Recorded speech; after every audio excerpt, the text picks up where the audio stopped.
welcome. I'm Antonina Antosha with UATV, and you're watching Head to Head. The European Union is developing a new investment attraction program for Ukraine called the Reform for Investment Contract. This is stated in the article by European Commissioner for Neighborhood Policy and Negotiating on EU Enlargement, Johannes Ghana. What are the requirements Ukraine will have to fulfill in order to qualify for the program, and what is the expected outcome of the Reform Investment Contract? To answer these and other questions, we're joined in the studio today by Ivan Uz. He's an expert at the Ukrainian Prism Foreign Policy Council. Hello, and thank you for joining us. Hello. So what is this investment program? Is this a part of a larger program that Ukraine is already involved in, or is this a totally new contract?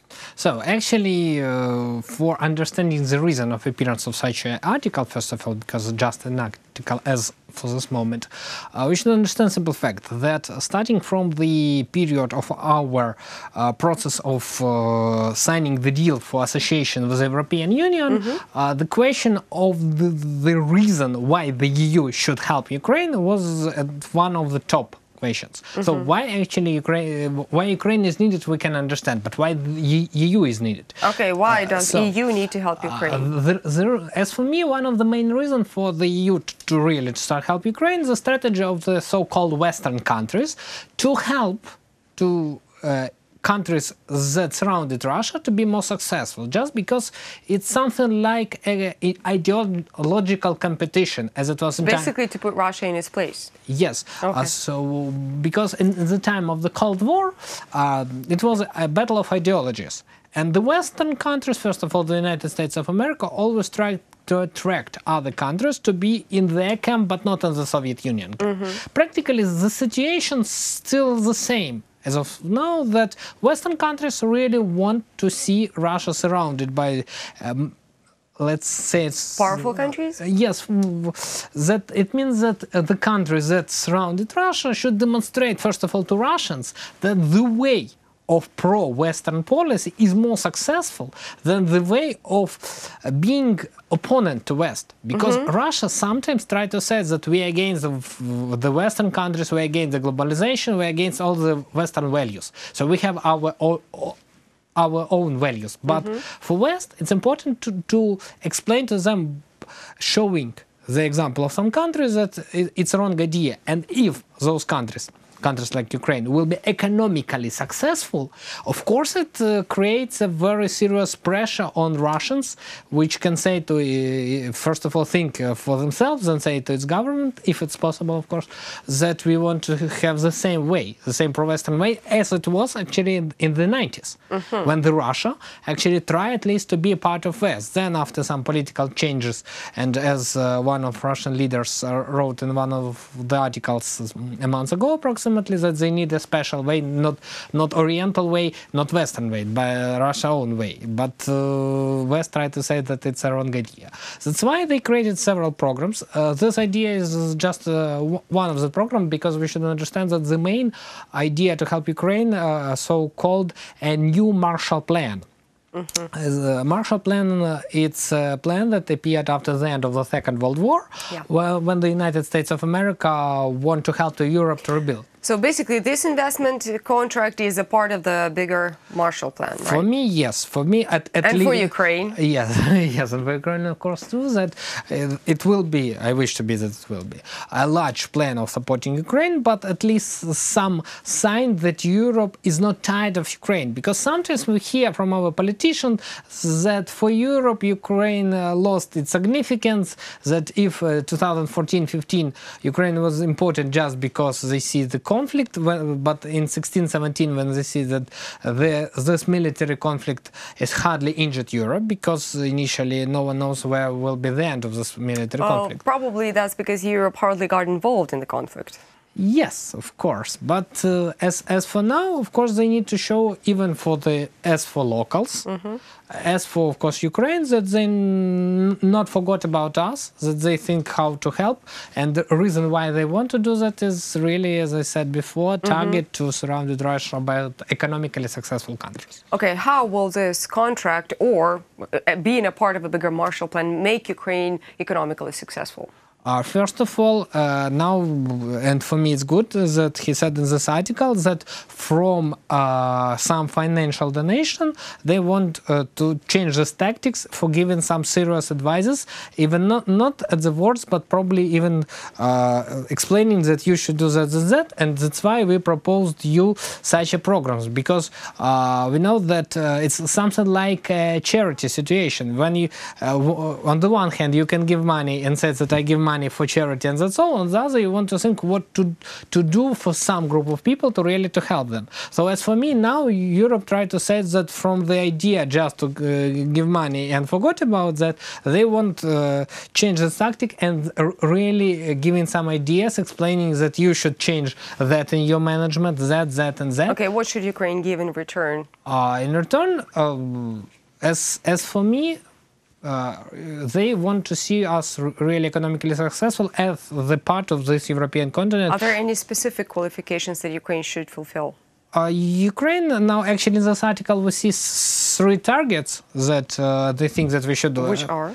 Actually, first of all, they are talking about reformation of energy sector, and but as for me, it's only one part. The idea that our appointment to the main position, to the main state companies, should be based on the professionalism, but not on the political sphere of interest. So, if the politician try to appoint a person not because he's a good professional, but because he representative of that political force that received that ministry or that company in the sphere of interest, of course, it's undermined the efficiency of the structures. That's why they want to say that in this article he mentioned only energy sector, that in energy sector should be real professionals which will not depend on politicians, that to decrease the level of political influence to activity of the structure.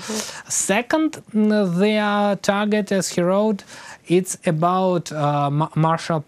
It's not even Marshall Plan. It's about better control for support, as I remember. That for support of what? Financial support that gives to Ukraine that it should control. So the transparency of the way the money is spent. Yes, okay. Because in other way it's hard to explain to Europeans that we give them money, but we fail to see the realization. The next part or pillar of the situation is electronic declarations of the persons who engaged in corruption investigated processes. So, because in Ukraine we have such an idea that let's all people who want to control the corruptionists, let they give their declarations and we will control them too.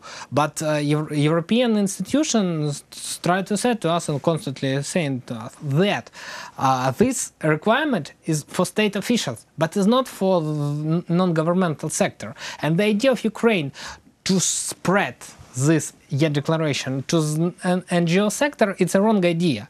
And in this article he mentions this fact that Ukraine should not try to play in this game. And as for me, sometimes I don't see a serious problem to make changes in this area, but it could be a good argument for us in our talks with the EU, so we can sacrifice by that. And in time when EU says that we will not give you next grant, for example, if you don't change your regulation in sphere of declaration of those activists, so we can say, okay, we change our legislation and they will not report. So it could be used as an argument in talks, as for me.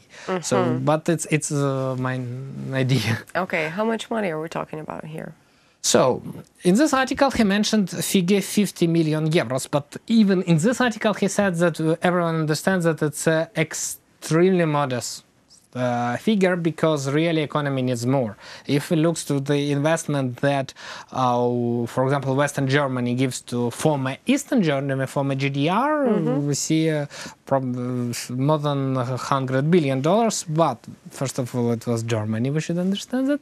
Secondly, in this article he said that thanks to that first donation, he can forecast it increase of investment in Ukraine at the level of, as he mentioned, 500 million billion per year. He didn't mention, but he want to say that it will be a good sign. Okay.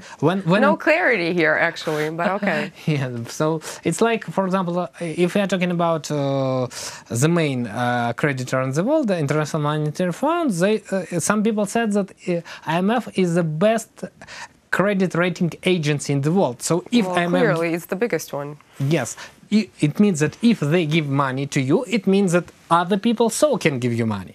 The same situation the EU demonstrates that if EU gives us money, it means that other investors could cooperate with Ukraine too, because EU demonstrate that politically we are ready to cooperation. Furthermore, we believe in Ukraine, that's why we give them those money. In other case, we will not give them money. Okay, but the fact that the Ukrainian economy actually needs financial reimbursement from the EU, doesn't it state the fact that Ukrainian economy is not strong enough to cooperate with international investors? The problem that our economy really is not so strong.